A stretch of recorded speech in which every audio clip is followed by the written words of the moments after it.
Ladies and gentlemen, welcome back to the True Life Podcast. We are here with an amazing man who's wrote an amazing book, The Seven Deadly Sins, and we are moving through this book. We are on the chapter of avarice, or what some people may call greed. We're going to get into all of that. Without any further ado, let me just go ahead and introduce Dr. David Sullivan and give him a moment to introduce himself to people who might be new. Sure, George. Thanks for having me back. This has been an interesting journey through my book, and I'm really enjoying it. But so I am a professor of English and the director of undergraduate research and creative activity at Christopher Newport University in Newport News, Virginia, and have been teaching in higher ed for almost 30 years. And this book on the seven deadly sins really grows out of a lot of the research of my entire career and my life. I study medieval religion, literature, and culture, and the book really is almost a summation of a lot of that. So, yeah, very nice, and it's so well documented and written. In this particular chapter, like the other chapters, it really allows the reader to follow some breadcrumbs into the way you think, with so many different options from Chaucer to Gordon Gekko, and there's so many examples that are just weaved through time and in different disciplines and stuff. I think you started with a pretty interesting quote by Einstein. Do you remember what that quote was? I don't. You have it in front of you. You know what? I should have it too, but for some reason I don't. I've got it here. It says, three great forces rule the world: stupidity, fear, and greed. That it seems like that never goes away. It becomes more obvious. This issue is one that's interesting. I mean, a lot of people see the word avarice and it looks foreign to them. We really are talking about greed. Avarice is the more traditional word to use to describe this in the guise of the seven deadly sins. But it is, again, looking at another form of excess, and it's excessive desire, but also excessive accumulation of stuff. It may be money, it may be material goods, it may be just the detritus of your life, whatever it is. It is an over accumulation of those things. Do you think it matters which thing it is you accumulate? The sin of avarice, or the idea of greed, it is, it destroys your soul a little bit, but do you think it matters which thing it is you hoard or you keep or you strive after? It might. It's interesting that we're having this discussion today, because I just had a discussion with my class last night about something very similar. We were talking about, I'm teaching a course this semester in museum studies, and the course is on curating. And so the students have curated their own exhibition and have done a lot of reading by curators. And the piece that we read last night, the curator was talking about the fact that curators really deal with our world of overabundance, deciding what should we keep, what do we not keep, what has value, what doesn't have value. And I think that's really the question, is how do we assess and how do we place value on things? We talk about monetary value, we talk about sentimental value. What's the difference? And is one more important than the other? I've got plenty of things that I have kept, and I think most of us are like this in my life, which I have because I've kept them because they have sentimental value. What does that mean? Do they have any monetary value, and does that matter? I've got thousands of books. Some of them are worth some money, but most are not. Most have value to me, and that's what becomes important. So how we decide what we're going to hold on to, what we're going to keep, what we're going to collect, and why. And I think that there is a way, to collect things, and I'm using that word in a very nebulous way, that can be somewhat beneficial. I like to think that I collect good friends. such as yourself, my friend George. But there is a point at which I suppose anything like that can become problematic. In my class last night, that mention of the role of overabundance really got us into a discussion of how do we get our information. There's so much coming at us. It's an overabundance of data, which we've talked about before in a previous episode. And so I tested them yesterday afternoon. My class met last night, and I said to them, okay, I've got 16 of them sitting there. They've all got their laptops open. I said, you can't Google this. I said, what's the news about Britney Spears? And 6 or 7 of them immediately barked out, she's pregnant. And I said, that got through to you today, and you saved that in your memory. That you made room for that in your day, in your mind. And think about all the other things that that didn't get in there, it didn't get through. Now, sure, part of this is the general problem of algorithms and social media and the way that all operates. But it really did kind of prove, it was startling to see their reaction, because they when they thought about it, then they said, oh my God, I know that Britney Spears is pregnant, but I don't know, what happened in the Ukraine today or something like that. And so I do think that there's a point at which that overabundance, the accumulation of stuff, information, things, whatever you want it to be, can become problematic, even if the initial intent maybe is positive.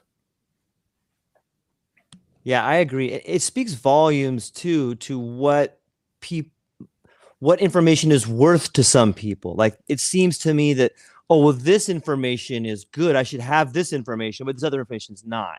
Which brings us to our good friend Gordon Gekko, that who this guy believed greed is good. You tell Gordon a beautiful story. The main character in the 80s film Wall Street, Oliver Stone's classic film about greed, really, about Wall Street and the Wall Street of the 1980s, and this attitude that Gekko, played by Michael Douglas, has, which is greed is a good thing. Now the film itself, though, is really a kind of a monument to the antithesis of that, because in the end we see it's not. Gekko does not come out of the film without going to jail, and even the main character, played by Charlie Sheen, has a problem where he really sort of experiences an interesting arc through the film. I just rewatched the film the other day. It was on one of the movie channels, and it's very interesting. He starts out, the Charlie Sheen character, really sort of at the bottom. He works his way all the way to the top, because having been taken on by Gekko as a protege, and then in some ways he really surpasses Gekko, and he ends up in a typical sort of Aristotelian fall at the end of the movie, just completely losing everything. But the difference is that he then essentially betrays Gekko and turns him in, and he in some ways escapes from his punishment, although morally he certainly has experienced an interesting sequence of events that I think changes the character. And I think that's what a lot of people experience as well. I think that the people in general, if you accumulate a lot, I mean, we think about people who win the lottery, right? They suddenly win the lottery. And I mean, there's lots of studies. I mean, people who win those huge sums of money, everybody always thinks, well, that's going to solve all their problems and make them happy. And oftentimes they're miserable. Their marriages fall apart. They waste the money on things. They don't know how to handle it, how to deal with it. And it oftentimes ends up being a big negative instead of a positive. Yeah, it reminds me of what you said in the book about Gordon Gekko, how it was actually the inversion of God, like the unrestrained greed that is it's almost as powerful as it's such a powerful thing. Like which man could possibly handle that? I mean, he is a very satanic character in the film. Just he really seems to have no moral structure whatsoever other than making money. And that is really sort of the antithesis of God. And in some ways that it's set up that there is no God figure in the film that I can see. Charlie Sheen's character, certainly not that. But it is a study in greed. It is a study in unrestrained greed. It reminds me of John Ronson wrote a book called The Psychopath Test.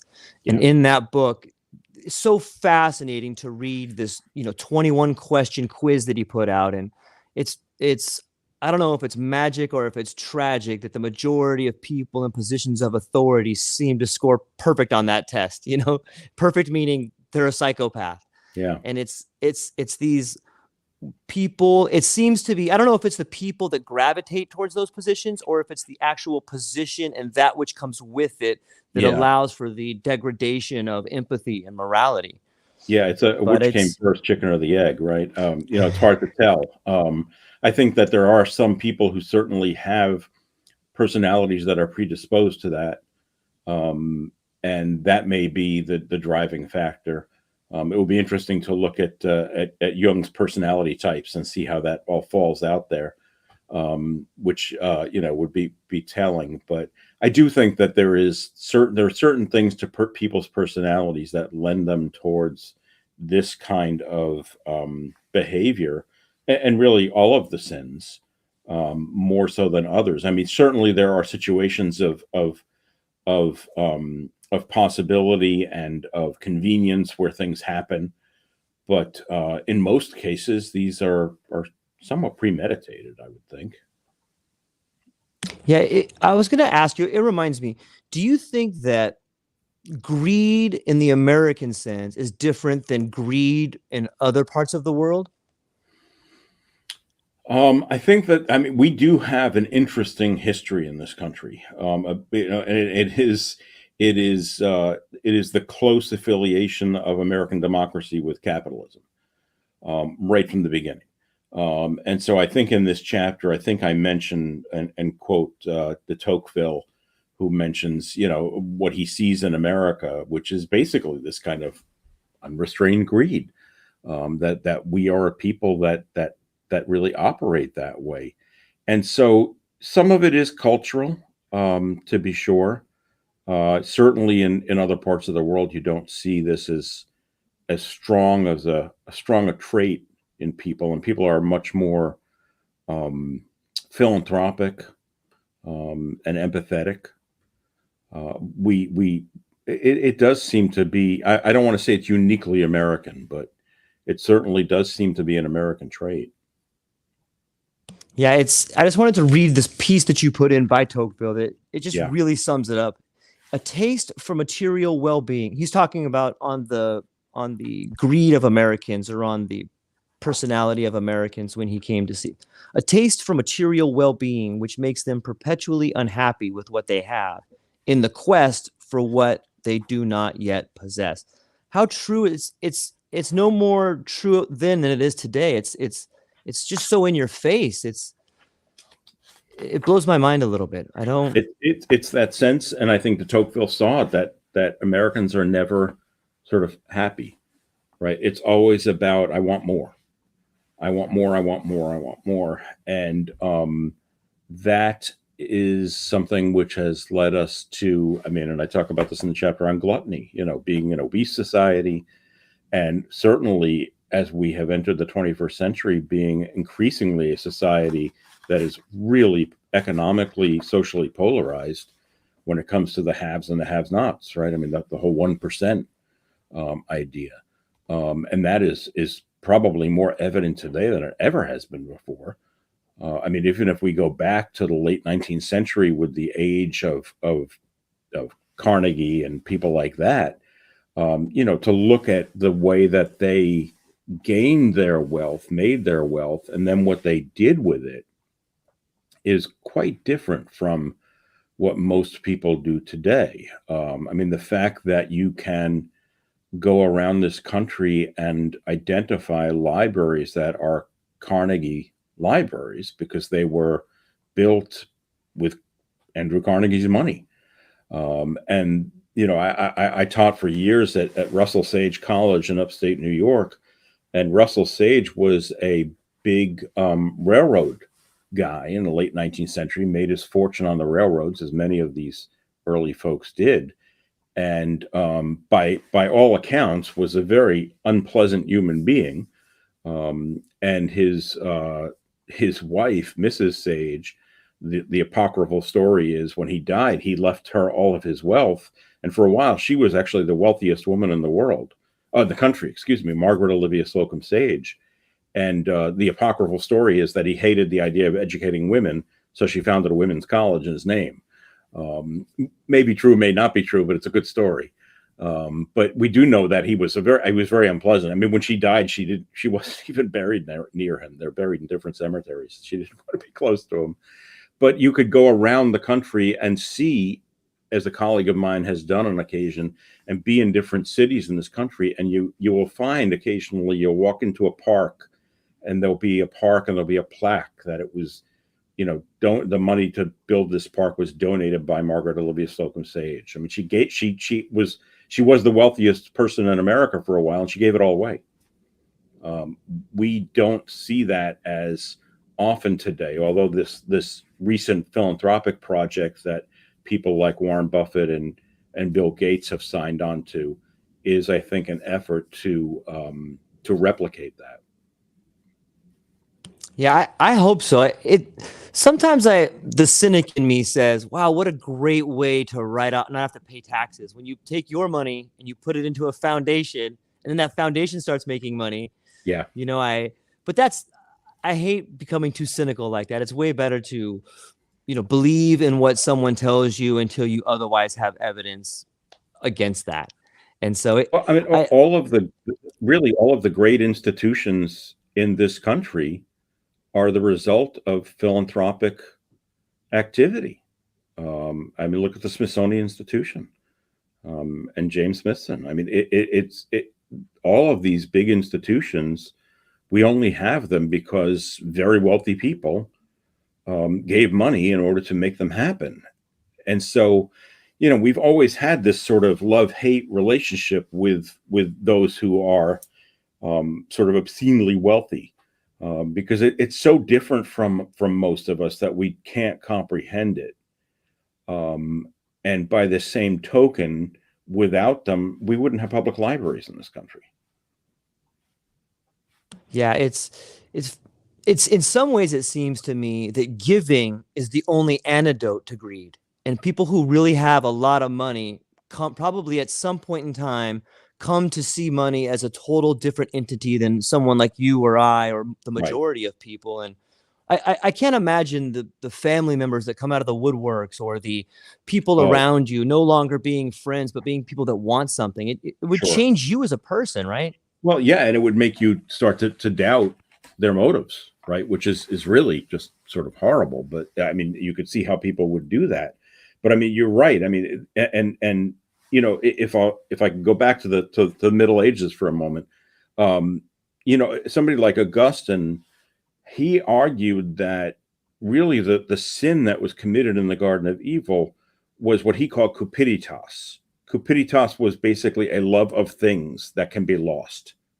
So what we would call material things, right? It's things that are not going to last. They are, and in an Augustinian context, that means not going to last eternally. He countered that. So the opposite of that for him was caritas, which most Christians would recognize as being love. But really, in Augustine's text, in his book on Christian doctrine, where he talks about this in detail, he refers to that as selfless love. So you sort of have these two opposites. Selfless love is the opposite of love of things that can be lost. And the one is a kind of carnal love, according to Augustine, and the other is a spiritual love.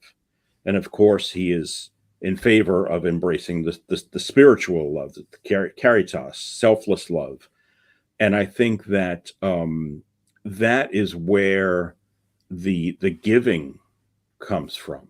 The person who gives when they don't even have a whole lot, right? I mean, that's always when we're so incredibly touched when that happens, because that person has the most to lose. Whereas somebody who is, very wealthy, giving away something, it's like, oh, well, the cynic in us says, well, it's a drop in the bucket. That was 2 hours work for him, and whatever that means. But I do think that, if we go back to the original ideas of these things, we learn a lot. So greed is love of things that can be lost.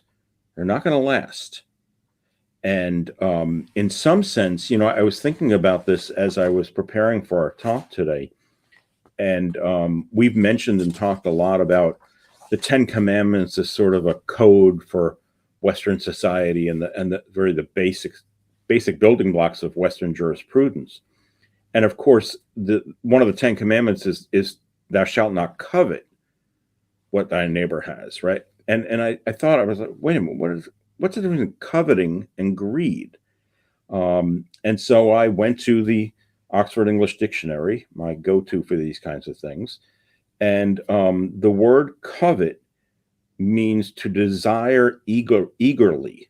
It's a desire for goods of any kind. And the Bible, the OED even says, often understood in the terms of Genesis as kupiditas, desire for goods of any kind, whereas coveting in Hebrew is more related to envy, which is a different sin. So if I covet what you have, it's not necessarily I want to own it. It's I envy that you have it. And there's a subtle difference there, because the one implies, okay, I want to have that. The other is, well, I'm envious of what you have. It's not that I want it. I mean, I might want it, but it's not that I'm going to even try to get it. It's just that I envy the fact that you have it. It's not that I want it. There's a little bit of a distinction there, right? Yeah, I think there's a big distinction. It comes down to a whole different root cause. Yeah. There could be plenty of reasons why you envy somebody versus if you want something, you think that thing would make you better. If you envy somebody, it's maybe you feel inferior to them or something along those lines. To be sure, and we'll talk about envy because it's a later sin. But I think envy often comes into play when it's something that you can't have. So I might envy the fact that Rory McIlroy is a great golfer. I'm not a great golfer, right? So I envy that in him, and that's a different sort of emotional sense than greed, which is I want to play golf 24/7, right? Because that's possible, right? That's possible. I'm not going to be as good as Rory McIlroy, and so I envy him. Yeah, I think it's worth pointing out that all of these sins are like a branch on a different tree. They're tied closely, and if you slip into one, you could very slip into the next one. Absolutely. And so it's worth, ladies and gentlemen, that alone is worth buying this book so that you can see which different tree or which different branch you find yourself climbing on sometimes. Well, and we've talked about the fact that, I mean, in the Middle Ages, the depiction of this was that it is a tree of vices, right? That pride is the trunk, and all of the other vices grow out of that. And it is interesting to see how they might be connected. Or one branch is sort of peripheral to another. And it's interesting because if you look at some of those illustrations in medieval manuscripts of the Tree of Vices, I often think about what that would look like if a medieval monk were to redo that today in 2022. There probably would be a pretty top-heavy tree. We have many more vices than they certainly probably dreamt of. Yeah, we'd have a whole forest of them out there. Yeah, probably. Exactly. It's so funny how there's so many references to trees in the biblical or scriptures, be it the tree of life or the tree of vices or your family tree. You know, it goes on. I wanted to come back to this idea of America and Tocqueville and greed. You have done something that you've done a lot of things that I really enjoyed in this chapter, but specifically the idea of the symbology on the dollar, the pyramid and the gap in it. Could you tell people about that a little bit? Sure. So the dollar bill, which fewer and fewer people see because nobody actually uses money anymore. But if you turn over the dollar bill and you look at the symbol of the pyramid on the back of the dollar bill, you will see that that is constructed in a very intentional way. You still with me, George? You froze up.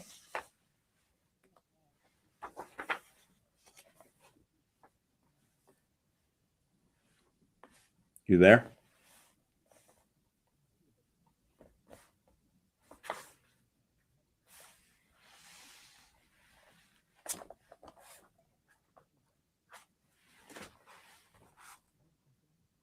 No sound.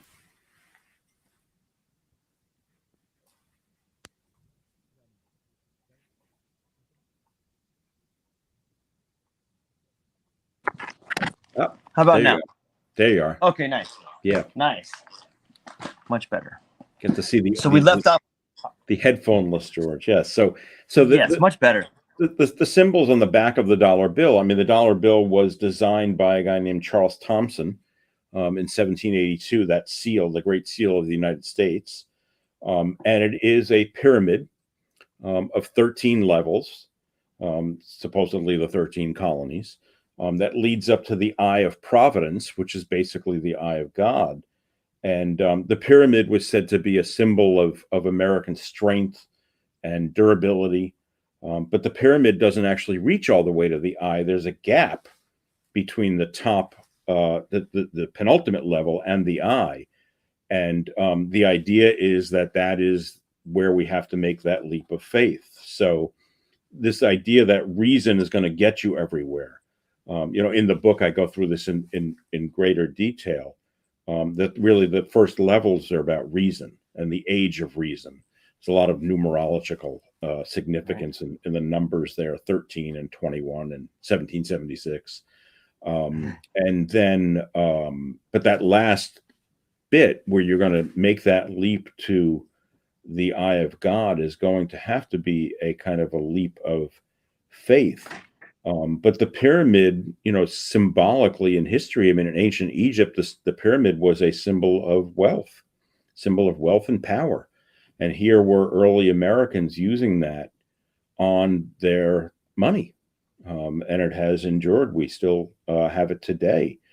But the interesting thing here is that there's a lot of, not necessarily, well, I don't want to say Christian imagery, but there is a lot of sort of traditional Judeo-Christian imagery involved in that, the back of the dollar bill.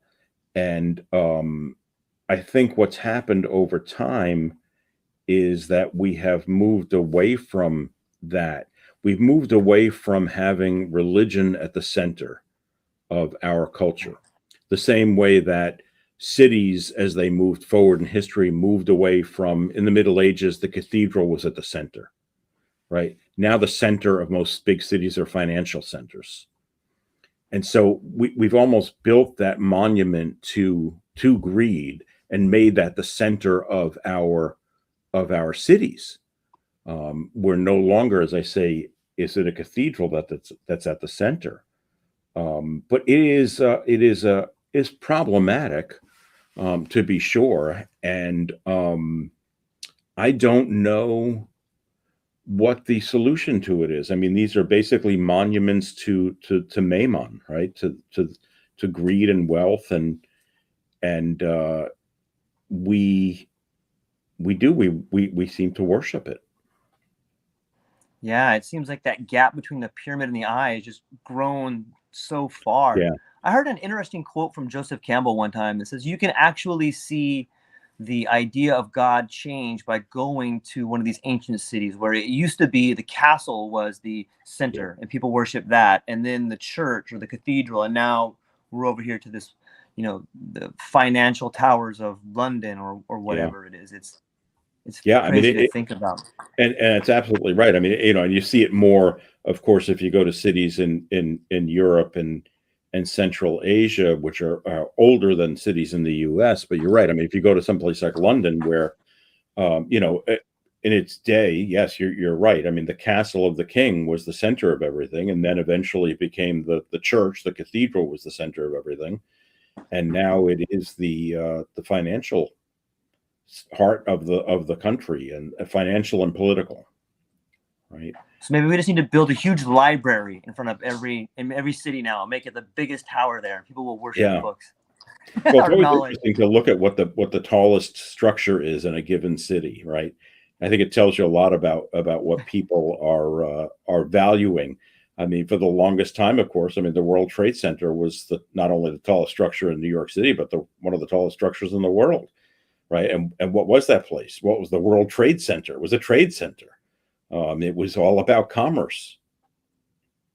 Yeah. It's interesting, too, when we talk about the symbology of money. I think you go on later in the book to say that gap also in the eye of providence represents the fact that you'll never achieve, divine knowledge or rationality through money. You can get here, but you'll never be able to make it there. It won't give you that. Right. Yeah. I mean, and that's actually a medieval idea, which is, I mean, you can't attain gnosis, divine knowledge. You can't attain that kind of level of spiritual oneness through reason. Reason will get you so far, but then you have to take that stereotypical leap of faith in order to get the last part. And that's very difficult for most people to make that leap. It's even folks who are engaged in the religious life, even today, oftentimes have that difficulty. I know I have a very close friend who is a Cistercian monk in Massachusetts, and I spend a lot of time at the monastery there with him and the guys, as we call them. And they are, of course, increasingly old because people aren't going into that kind of life anymore. There's very few who are young. But it's interesting because he will tell me stories about guys who will come in and want to devote themselves to that kind of a life. And they have a pretty stringent regiment that they have to go through, quite a few years of training and testing. Quite honestly, there's a lot of psychological testing to make sure this is the right place for them and the right thing for them to do. And a lot of them don't make it. And I see oftentimes in those guys, it oftentimes is that inability to make that last leap, right? Reason brings you so far, but then you need to just trust and make that last leap, and they just can't do it. And so they leave. They don't continue. Yeah, I wish people were much more, and myself included. I'm trying to learn more, but I think there's so much to be said about the wisdom of symbols and what they convey to us. And it's weird that we have that on the dollar, but most people, like you said, we don't really use money. But here it is in front of you. It's like this. Yeah. This is, you can wall yourself off right here, but you'll never make this last faith right here. Well, and even the symbolism just of money itself, right? I mean, you could do a whole podcast on that, right? I mean, looking at the symbolism of this piece of paper that for some reason is worth $1, $100, $1,000. I mean, whatever it is, that and checks, right? I mean, they're all symbols. As we moved away from using actually gold and other things to actually barter that have worth, we use these symbols for the money. And I've always thought it was kind of strange, right? And unless you really study and look at money historically and go back to the ancient world and look at the way that they sort of did business. I mean, the earliest writing that we have are clay tablets that basically are receipts for commercial transactions. And so that has always been at the heart of really who we are as human beings, I guess. And it's just when it runs unrestrained and rampant that it becomes ugly. Yeah, it's really quite ridiculous. Have you ever thought, like, let's say George Monty comes over and he builds a wall for David Sullivan, and then I present you with a bill for $100, and then you reach in your pocket and you give me $100 bill. Or like, now does that mean that you owe me money, or do I owe you money? There's all these bills going around, but we don't really ever pay anything off. No. I mean, and if you look at it from that, then you could get into the whole question of credit and the way that credit has almost destroyed our society with credit card debt and student loan debt and mortgage debt, right? I mean, our capitalist culture is based on borrowing money and then paying it back. I mean, it's odd that that usury is looked at so poorly in the Bible and looked down upon in so many of the world's religions, and we practice it every day. I think it was our good friend Alan Greenspan who said he actually found a flaw in the way he sees the world. So yeah, that's so funny. Sorry about that. Just found a flaw. No, yeah. Whoops. Oh man. So here's one. If we can go back in time a little bit, how about the story between Geoffrey Chaucer and the Pardoner? Can you tell people about that? I thought that was a fascinating way to get people into this. Yeah, I mean, I chose two pieces of literature to talk about in this chapter, just at random, to be honest. One is The Pardoner's Tale by Geoffrey Chaucer from the Canterbury Tales.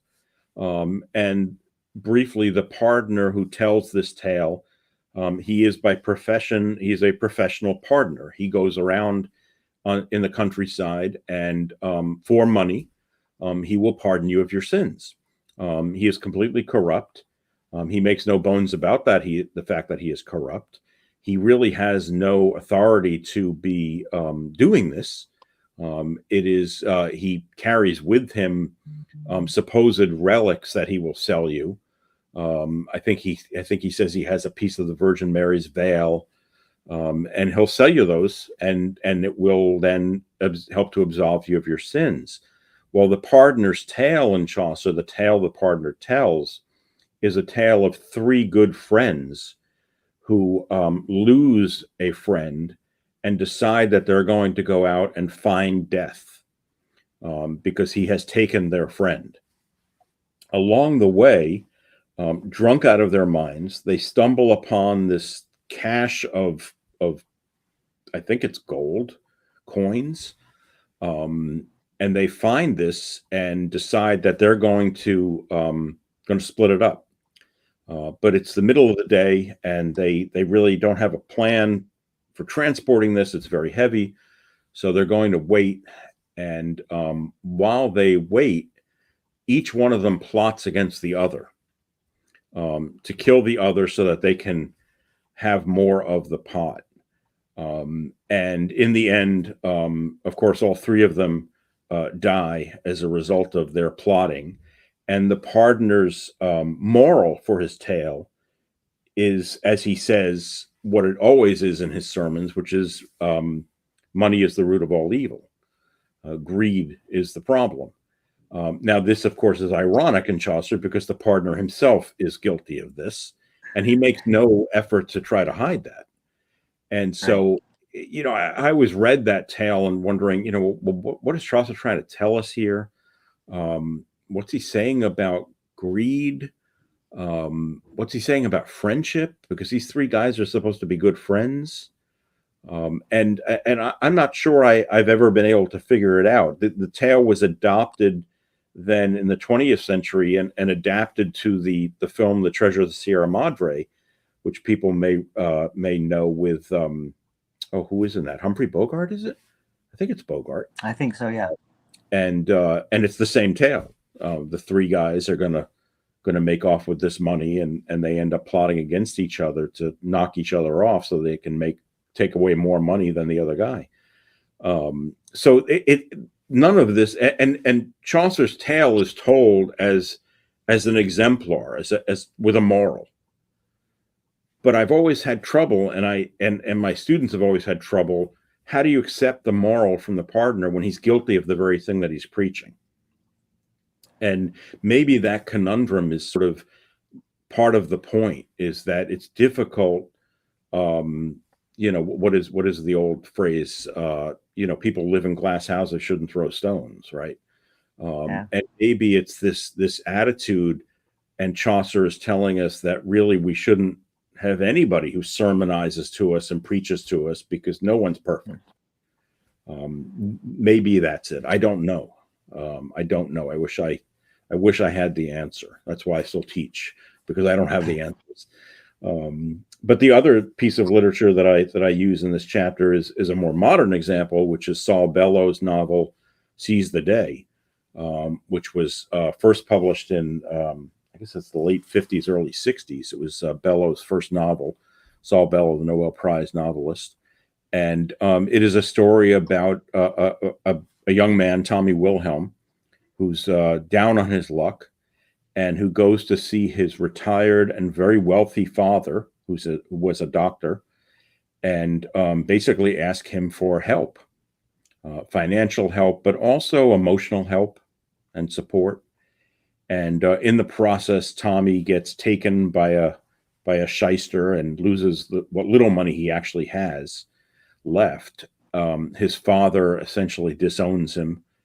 And the final scene in the book, Tommy is running through the city looking for the guy who hoodwinked him, and he stumbles into a funeral. And as he walks up to the coffin at the front of the chapel, he breaks out in sobs. He breaks out crying.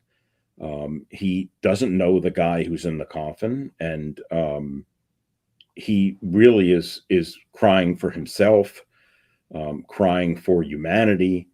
And I've always read that final scene as both a low point for Tommy Wilhelm, but also the beginning, a new beginning. It's a rebirth. All that crying is symbolic of baptism, all that water, and that he's going to come out of this. We don't see it. The novel ends. And so we're left to wonder about, what is his state. But it sets up a very interesting sort of dichotomy in the book. I mean, Tommy's father, if not guilty of greed, he is only focused on money and success. He lies about his son's successes to his friends at the retirement home, and boasts about money that's been made that hasn't been made. And when Tommy talks about things that are important to him spiritually and personally, his father really wants to hear nothing about it. And instead it's about, well, how are you going to support your family? What are you going to do? And as a result, he is easily taken in by this con artist to whom he gives his last remaining money to supposedly invest. And the con artist disappears. And Tommy is left with absolutely nothing. And so it too, just like Chaucer, is a morality tale. It is a real depiction of wealth and greed in 20th century America, mid 20th century America. And I think the story still has relevance today. I still have taught the novel, and students can relate. They understand. They can see what Tommy's going through. Yeah, it seems there's so many interpretations. When I was reading it, I was thinking about, maybe this is telling you that if you chase money, you are going to find yourself like it can turn you into his father, like someone Right. who just sees money as money and starts lying because that's all that matters. And I don't want to talk about these other things that do matter because I don't know any of that stuff, and I've never given myself there. Yeah, I mean, part of it is that old adage about you become what you most want, what you most desire, right? Yeah. And in many instances, of course, that's not a good thing. But I do think, as you say, I mean, and we've touched on this in other episodes, it is interesting in the ways in which we avoid talking about what really are the important things and focus on, as Augustine would say, the things that just don't last. And that's just part of the problem of modern man, I think, and woman, that we focus too often on the things that really don't have lasting importance. And I don't know if it's because we become myopic and we just can't see it. I don't know if it's a choice.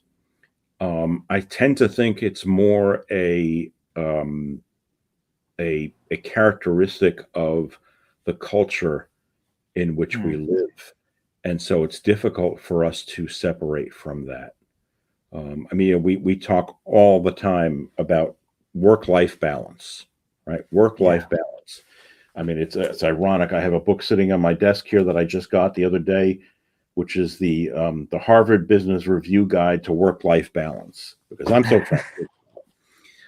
But here it is sitting on my desk at work, right? I mean, maybe that's not where it should be. But we really struggle with that. And part of that goes back to what de Tocqueville said, which is, part of that's just the American way. I mean, no other culture on the planet works as many hours a week as we do.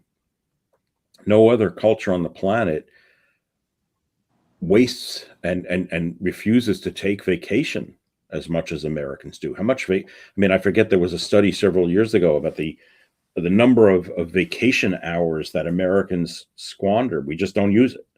We're given vacation, but we don't take it. And then even when we do, what do we do? What is that? What does vacation actually look like? And I'm as guilty of it as anybody. I'm not trying to say that I'm not, but it is a struggle. It's an ongoing struggle, I think, of being an American in 2022. Yeah, I was reading I don't have the book in front of me, but I think it's John Ruskin or something like that. He was a middle, was it at the Middle Ages, somewhere around there, maybe No, 1700 Ruskin or was something? 19th century. Okay, 19th century. Yeah, late 18th, 19th. He had some fascinating ideas about where we were going and some counter ideas about what was going to happen. And he really brought up this idea of work-life balance, and it just made me think of that when you spoke about us as Americans moving down this road of excess consumption. And it's so weird too how we talk about, especially individuals as well as Fortune 500 companies and CEOs and board of directors, we talk about this idea of using less and sustainability, but all the business models are built on excess consumption. So today you see less is more, but you still pay more money. You get the same size bag, but half the stuff in there. It's still greed less infecting is more, but more everything. is less, right? Yeah, it is. And of course, we're running through this right now with the inflation rates skyrocketing, and the fact that just the staples of everyday life, groceries, the grocery prices are going through the roof. And in many cases, what companies are doing is, in an effort to not raise the price, they shrink the package. So they actually are raising the price. It's just your perception of it is not that, right? I forget, there was a comparison several years ago of the size of cereal boxes. Right? If you go back and look at cereal boxes from the 1970s and 80s and compare them today, and see how much cereal you're actually getting for the money that you're spending, the boxes have shrunk in size, and of course the price has gone up. Yeah, it's so weird how things happen at certain times. And as we're talking about this particular sin, and it got me thinking about the book, The 7 Deadly Sins, which is a fantastic book. Everybody should check it out. And I don't know if it seems beautiful, but also a little frightening to me for us to be going so in depth about all these sins and seeing where we are right now as a world. I want people to read this book and listen to what we have to say.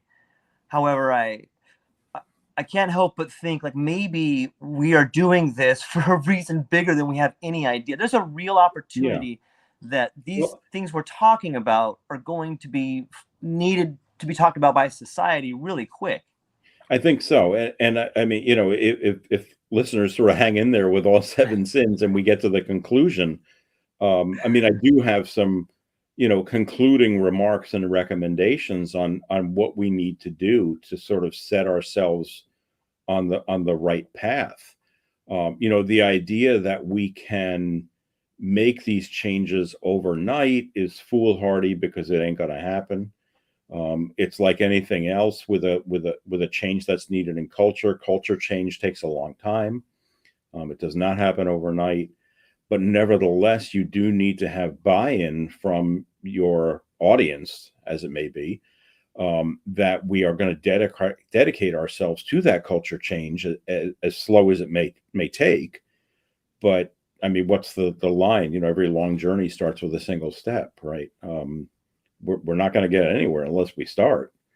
And we really do need to start. I mean, we talked about last week the problems with the environment as those were related to gluttony.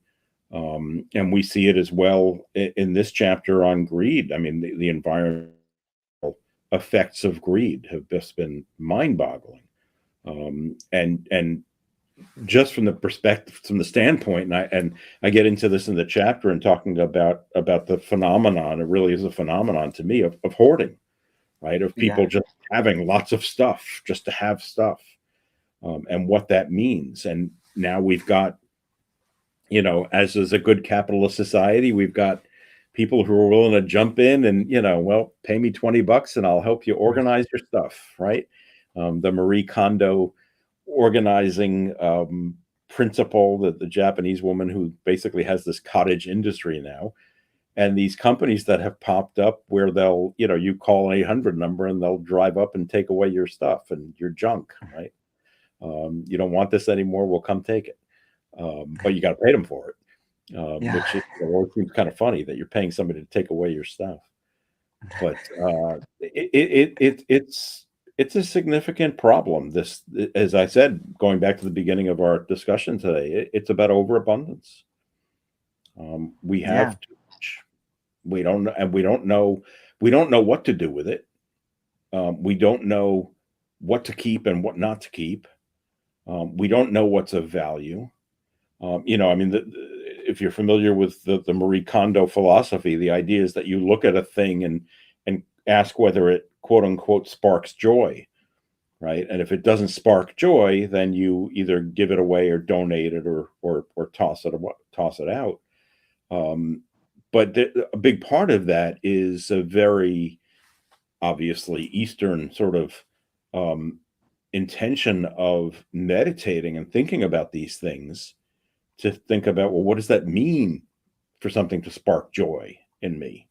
And it is a very personal thing, because obviously what has that effect on me may not have that effect on you. And I think that's one of the freeing things about what she says, which is it's not about just some objective value that things have, and which is probably why people have flocked to it. But of course, it's also made rich. Well, hopefully it's enriched some lives of some people as well. When people can find something like that's worthwhile to help them live a better life. It's interesting too. It's being from the West. It seems like we always want to ask why, and we can reach into the DSM-5 and look at some of these reasons why. Or, you tell a pretty interesting story about some survivors from the Holocaust and the prescribed hunger. I thought I had to set the book down for a minute. Can you want to share a little bit about like prescribed hunger and artificial scarcity? Yeah. So, I mean, this comes out of a lot of Holocaust studies and Holocaust memoirs of survivors. And if you look even at something like Spiegelman's Mouse, you see this, because you start to understand why certain people keep everything, and it became a cultural thing. So, for example, I mean, my grandmother, who did not go through the Holocaust. She was in the U.S. already by this point. But still, I think it was a cultural thing. She kept, and a lot of our grandmothers did this when we were kids, right? I mean, she kept brown paper and string. She had a closet full of the stuff. It was the kind of thing that packages used to come wrapped in. It was this heavy brown paper and this sort of string, this twine. And there was always the attitude that, well, you never know when you're going to need this someday. And so we better keep it. And that kind of attitude about existence really does come out of this experience of the survivors in the camps not knowing where their next little piece of bread or anything is going to come from. And so they just started saving everything. Yeah. It's, there's I think in the DSM manual, you also spoke about it maybe being tied to memory or as an extension of yourself somehow. Yeah, well, hoarding, it seems to be. I mean, hoarding is certainly a psychological issue, right? Yeah. People who do hoard, and there's something psychological behind it, and the DSM now acknowledges that, and there is something that they refer to as hoarding disorder, but it can also become an extension of memory. So oftentimes, people who hoard things have had some sort of trauma in their lives, which has caused them to sort of just misfire, and their memory of something either isn't enough or it needs to be reinforced by a physical thing that they insist on hanging on to. And it might be, and then it gets out of control. As my students last night, we talked about this a little bit because we were talking about this overabundance question. And they were talking about they said there was a big difference between somebody who has kept every Coke can that he's drank from and, museums keeping art from the 16th century, right? I mean, we were making something of a comparison between those things in the fact that we just don't have enough room for all this stuff. And there is something different there, but they both are in some ways extensions of memory. I mean, the one might be an extension of personal memory, hoarding Coke cans. The other is an extension of cultural memory and keeping this artwork and keeping these artifacts of cultures which are gone by in order to remember them. I mean, that, after all, is what the Holocaust museums are all about, right? Is about remembering. I mean, most of them, their motto is never forget. There was a full-page ad in Sunday's New York Times, which was just so startling, sponsored by about a dozen Holocaust museums about the situation in Ukraine. And it was incredibly telling. And it was again, don't forget, remember what happened. And by remembering what happened, we hopefully can prevent it from happening again. And their fear, of course, is that it is happening in the Ukraine at the moment. But they felt the need to speak out. It was a very interesting full-page ad in the Times on Sunday. Yeah, like the spiraling of history. It seems to rhyme, and hopefully we learn a little bit from each time, or we're able to. That's why I often wonder if the idea of storytelling, be it hero stories or mythologies, are better than books, because it's something acted out, passed down. It's made to be repeated perfectly for the next person who's presenting it, and it seems to hold the memories, or at least the morality or the moral of the more better than an interpretation of a book. Well, it's that oral tradition, right? And in some ways, some of the stories that we most clearly remember are the ones that we are told, even if it was just having a parent read a book to us when we were a child, right? That auditory experience and that creation of imagery in your own mind that makes something come alive in a way that it doesn't, perhaps when it's just written down. Although, I mean, I'm certainly, and as are you, a staunch defender of reading books. But there is certainly something to be said about that oral tradition, and perhaps it's why we have this huge explosion at the moment in podcasts, right? Yeah. I mean, all these podcasts are telling stories, and people are listening. Yeah. We hope. Yeah, I agree. How you doing on time?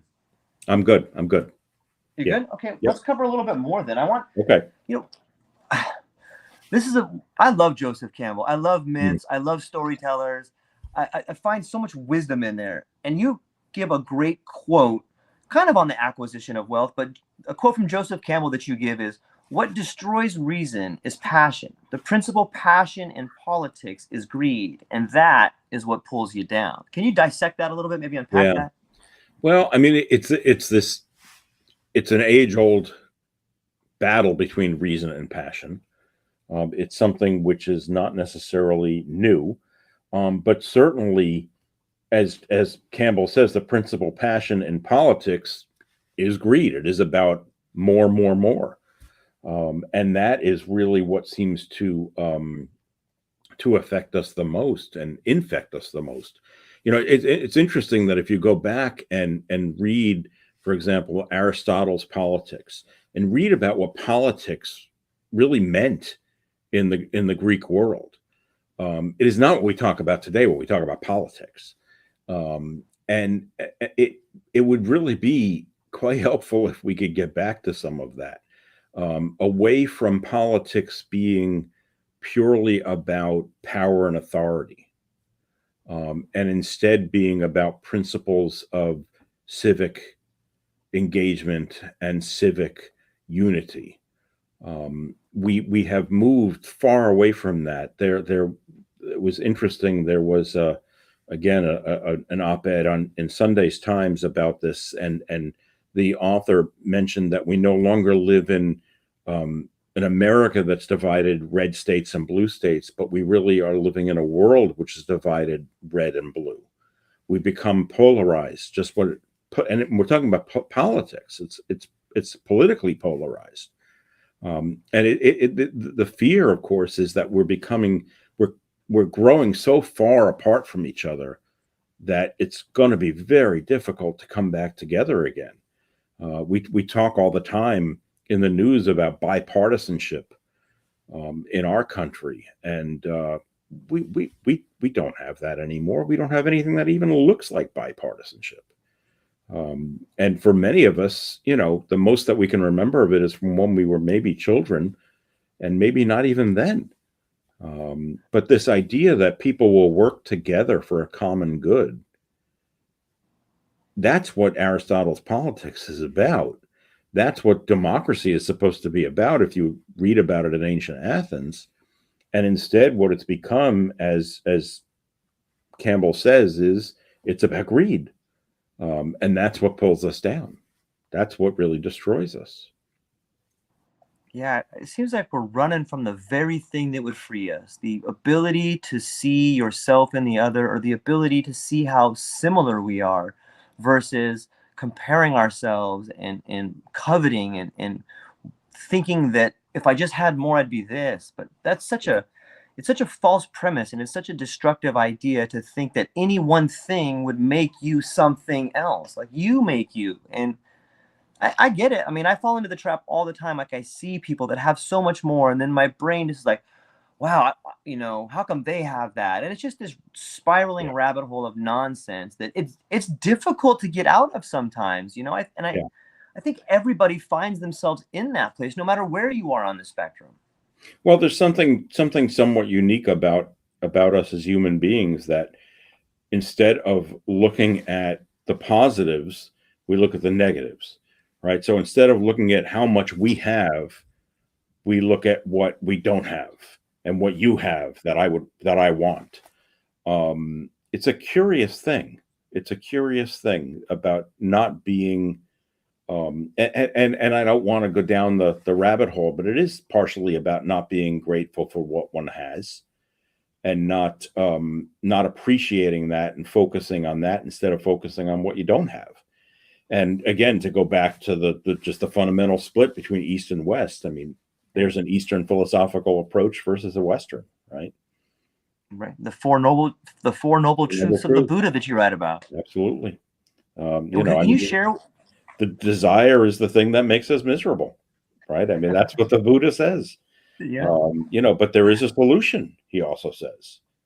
We can get out of that, but it's difficult. It's going to be a lot of work. We have to dedicate ourselves to it. And again, in our particularly Western world of instant gratification, it ain't gonna happen overnight.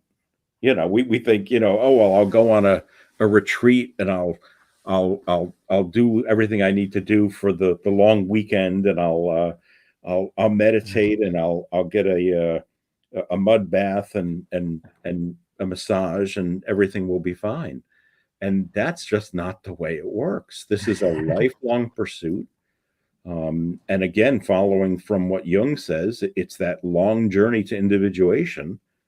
And as Jung said, and this drives my students nuts, they always will say, well, did Jung ever achieve it? And I say, I don't know that he would say that he did. And then so that, the reaction is, well, that's just crazy then. Why would you want to do this if it's not achievable?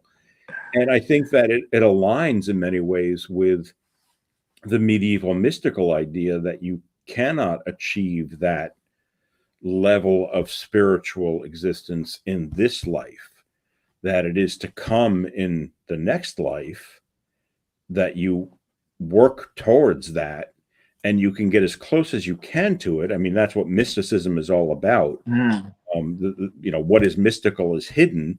And if you have a mystical experience, you get a glimpse of the hidden. A mystic hopes to prolong that glimpse as much as he or she can. And in most cases, you can't. And so, if you read the medieval mystics, and then 20th century mystics, I mean, if you read Thomas Merton, for example, you see that you can achieve glimpses of the divinity and glimpses of the one, as Plotinus would say, but you can't sustain it because we're stuck in these physical bodies, which are preventing us from becoming purely spiritual. And that can only happen, they would argue, when we are freed of this physical being. Yeah, one of the it reminds me of Jorge Borges in the book The Aleph, and it's amazing to have had to be able to walk up to the cavern and get one little look over, but then to try to describe that. There's no linguistic pathway to describe what it is that you saw, so you can't really bring anything back to the tribe to do. Right. Can I share one technique with you that I've found that really helps me out when I find myself in a despair or greed or anger, or a lot of these sins for me is, I see myself, I'll get angry, I will be jealous, I will be envious, and I let it run its course, and you know what, it's this person that does that, or they do this. But I sometimes it takes longer than other times. However, I force myself to come to the conclusion that the thing I despise most about that person is something I despise about myself. Right. And that person is showing that to me. Right. And then it just, it takes away the sting a little bit, because then I have no one to blame but myself. Well, and you can look at it then as a learning and as a growth experience, because you have seen something in yourself that you weren't even aware of or couldn't identify before. And, the first step to resolving that is identifying it. So now you've done that first step. I think that's very true. And oftentimes those things that we really dislike in other people are really just reflections of what we dislike about ourselves. It's so true. That's tough to deal with. It's tough to admit, right? So who wants to admit that they're not good things? Again, it's Jung's shadow self, right? Looking at that's exactly that part of you that you keep repressed and suppressed for a variety of reasons, most of which are defense mechanisms. But you're not going to progress to any kind of a next level of existence without first confronting that, because it's in the way. It's an obstacle. You know, I mean, again, you've got to go through the cave before you can continue on the journey. I was watching yesterday, The Empire Strikes Back was on, my favorite of the films. Nice. And there's that fantastic scene where he has to go, and I actually, that was the scene that when I turned it on, they were on that scene where, you know, Yoda tells Luke that he has to go through the cave and confront, and what he has to confront is himself, his own dark side, and it's painful. It's very painful, and I think most people are either unwilling to deal with that. I mean, who wants to deal with that kind of pain? But I think that if you have done it, and I'm sure plenty of your listeners have, it can really be incredibly enriching to be on the other side of that. Getting to it, not so fun, but yeah, it's hard. It's, you know, it's difficult in some ways. I think that it harkens back to the symbol of that pyramid and that gap right there. You can build this giant pyramid, and sometimes if we use that as a metaphor for greed, yes, you can build immense wealth. You can build something immense that will stand the test of time. But in some ways, you're building these walls around you so that you'll never see or get to see through the lens of the eye of providence. Right. Well, You know? I mean, you use a good metaphor there. And when you were saying that, building the walls around you, it makes me think of somebody like Citizen Kane, right? Orson Welles film, based on William Randolph Hearst. You know, he builds this kingdom, and he ends up just gating himself in and just completely walling himself off from everyone, including those who were supposedly closest to him. And you know, so many brilliant scenes in that film that are evocative of Jungian ideas. You know, there's that great scene where where the older Charles Kane is walking through all the mirrors and seeing himself in the mirrors. You know, and that just having to see yourself like that is. It's metaphorical, but it's, you know, it really is telling. And the fact that at the end it all comes down to his sled, Rosebud.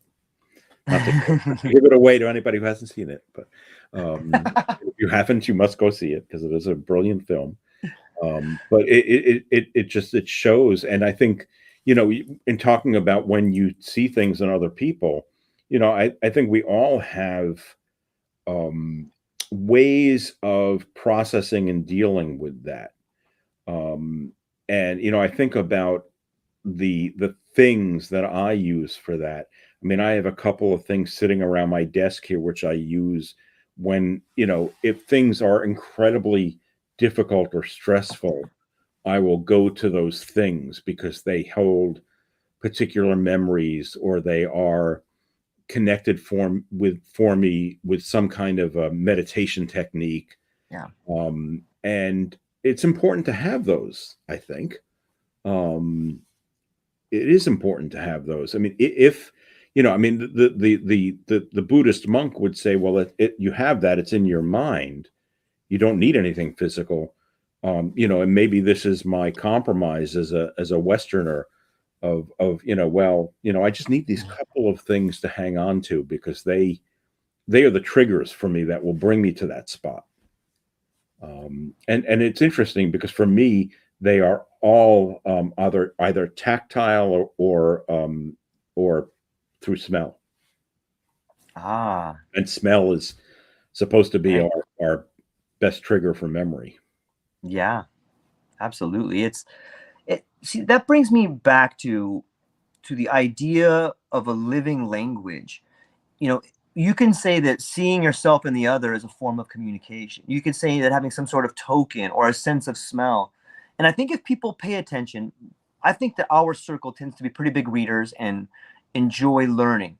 And one thing I really like about that is when you find yourself in a situation, be it greed or any of these sins, or even just depressed, I believe the world will show you something. Maybe it triggers a story from Joseph Campbell, or maybe you'll find a penny on the ground, or you can find some sort of symbolic Sure. reference to a beautiful story that I believe that's the world saying, hey, remember this thing? Hey, look at this, and it's so darn beautiful. Yeah. There's been so many times where I've been so down and out, and I just sat there and then I'm got my head in my hands, and then I see this story about Homer or something. I started thinking of heroes, and then I was like, wait a minute, this is my turn to be a hero, and it can change everything if you just pay attention to what the world's trying to tell you. Yeah. And I sometimes I think that when we talk about greed and these people that have so much, I think the story there is a tragedy. And I don't wish a tragedy on anybody. However, I think that if people saw the idea of Bezos or the idea of some of these billionaires, not so much as an American story of success, but an American tragedy. So many of these people, they lose their families, they lose their wives, they lose all these things that are the true beauty and worth in life, and they replace it with a mega yacht and a real life Barbie doll, or just these symbolic gestures. It's here's what it is. It's being degrades into having degrades into appearance, and that's what greed, and these specifically greed, I think it steals from you, and it gives you the illusion of these other things. Well, you're right, and I think you're touching back on Campbell again. I mean, really, symbols are all around us, but they're only symbols if we see them for what they are, right? Yes. And so, I mean, and again, this is talking about the value of things, right? I mean, if I've got something, I've got something silly in my desk drawer here that I'll share with you. Nice. It's a Spalding ball. Nice. A pink Spalding ball, and we had these when I was a kid growing up in the Bronx. We had oodles of them because we lost so many of them down the sewer, and we used this to play everything. And several years ago, I was able to get one. They still make them, although they're not exactly the way that they were, but they're pretty darn close. And they have a certain feel to them, and they have a certain smell to them. And it sits in my drawer, and it is a symbol for me of what? Of my youth? Sure. It's a symbol of the Bronx for me. It's a symbol of a lot. It's right. But anybody else opening up that drawer is going to see a ball in there and say, there's a ball in your drawer. Right? I mean, it's not, what's a ball? Yeah. And so, the symbols are around us if we would pay attention to them, like as you say. It's interesting, several weeks ago, and talking about symbols and dreams, right? I had a dream one night in which I've had four important mentors in my life, educational mentors. And I had a dream in which my biology teacher from high school showed up. And I've been in touch with him over the years, but it's been too many years. I keep meaning to get back in touch with him, and I haven't. And I had the dream where he was in the dream, and I woke up the next morning and I went onto Facebook and I got a message that it was his birthday. He's turning 81. I said, "Oh, I got to call him."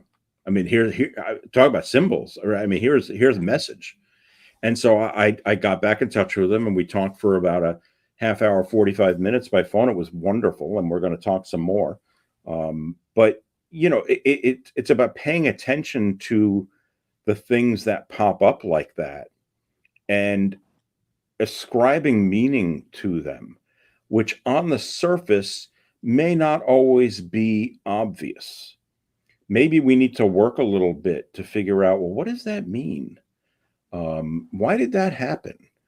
And I too often in our fast-paced lives, we're not willing even to take the time to stop and think about that and figure it out. I mean, we always used to be told to keep a pad and paper by your bed, right? Because when you woke up and you had a dream, you could write it down, because you would almost instantly forget it once you were awake. I don't know if a lot of people still do that. We get up and we're just on the go right away. There really isn't any time to do that kind of work. And it is work, but it's work on ourselves, right? That we are often guilty of neglecting, myself included, to be sure. Man, when you say it like that, it's almost like we've forgotten how to dream. And that maybe that's kind of what our world looks like right now. Yeah. Well, I mean, I think we do have something of a crisis of imagination going on, right? Lack of. Yeah. I was talking to a colleague this morning, and she was complaining that the situation in higher education at the moment is just completely lacks any creativity. And I said, well, that's because for the last 3 decades, we've been trying to just tread water and stay afloat. There's been such a crisis in higher ed, really since the 1980s, and budget problems and things like, fighting for our livelihood, that who has time to be innovative and creative? You're worried about making budget. And so, Yeah. we lost a lot of that time when we could be creative. It's really sad. Hopefully people will try to get back to that in some way. And I don't mean just being creative in a creative life, as in, painting or playing the guitar. I mean, also being creative in your job, in your daily life, and what you do for a living. Why should that be a slog, right? I mean, there should be some creativity and innovation and room for that there. I mean, anything. I mean, what is that line from? I think it's in Annie Hall, when Woody Allen says, talking about the relationship he has with Annie Hall, he says, a shark always has to be moving or it dies. He says, and what we have on our hands is a dead shark. We're just kind of stuck. And I think a lot of people feel that. They feel that malaise, that spiritual malaise. We're going to talk about sloth next week, and that's really what sloth is about. It's about that spiritual malaise. Yeah. I agree. I'm hopeful. It seems to me that, you can't see the stars until it gets really dark. Right. And so, it's pretty dark outside. So I keep looking for those stars, know. Well, and here I'll be the cynical Bronx Jew. We can't see them because we've got so much light, artificial light up,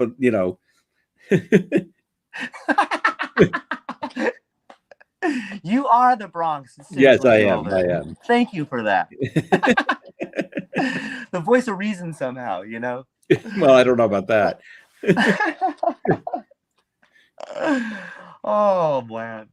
Well, Dr. Sullivan, do you have anything else you want to leave us with, or maybe? No, maybe I mean, people we'll talk about sloth next week, and try to get people out of their slothly ways. And if you visit my website, which is davidasolomon.com, all of my blog is linked there, and lots of other information. And you can contact me through the website as well if you would like to send a copy of the book to me, and I will be happy to sign it for you and send it back.